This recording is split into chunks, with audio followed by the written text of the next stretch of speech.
Hakika vita haikuwa rahisi. Vita haikuwa rahisi kwa kweli. Mashindano yalikuwa ni magumu. Kila taasisi ilikuwa imejiandaa kwa ajili ya kufanya vizuri, na mara nyingi sisi taasisi yetu inapata upinzani mkubwa katika kila mchezo. Kwa hiyo tulikuwa tumejiandaa vizuri na tunashukuru Mungu kwamba ameweza kututimizia malengo yetu ambayo tulikuwa tumejipangia. Msimu wa mwaka jana mlikosa ubingwa, lakini msimu huu mmerudi na ubingwa. Kitu gani ambacho mwaka jana kilisababisha mkakosa ubingwa ambacho msimu huu mmerekebisha na mmerudi kwenye daraja lenu? Labda kwa marekebisho ni kwamba mwaka jana tukukosa ubingwa. Mwaka jana pia tulikuwa mabingwa haya mashindano, na mwaka juzi tulikuwa mabingwa. Kwa hiyo mwaka ambao tulikosa ubingwa ni baada ya mwaka juzi kwa sababu huu mwaka tumechukua mara ya 3 mfululizo.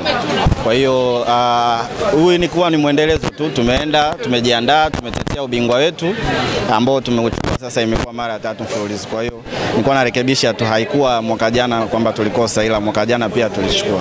Tumemsikia kamishna hapa amezungumza issue ya uwanja na amesema Baraka phase 2 itamalizika. Uwanja wenu ni mmoja viwanja ambavyo vizuri, lakini pia si tu kwa faida yenu, hadi faida ya walipa kodi wenu. Tunaona Young Africans, timu ya taifa na watu wengine wakienda kufanya mazoezi.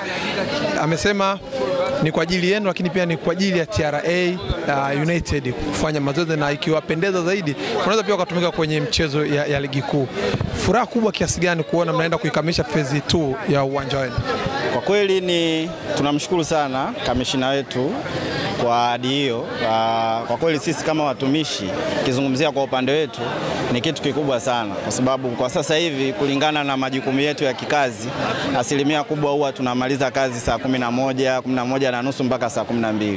Kwa hiyo unakuta kutokana na jiografia ya mji huu, kutoka kwenye vituo vyetu vya kazi mpaka kufika Kurasini, unaweza ukakuta muda umeenda sana, na ukifika kule hakuna taa.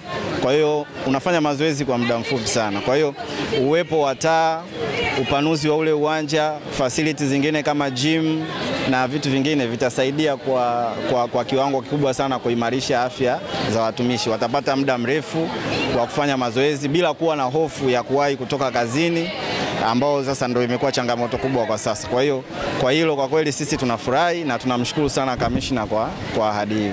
Neno lako la mwisho kwa wafanyakazi wenzako, watumishi na walipa kodi wenu?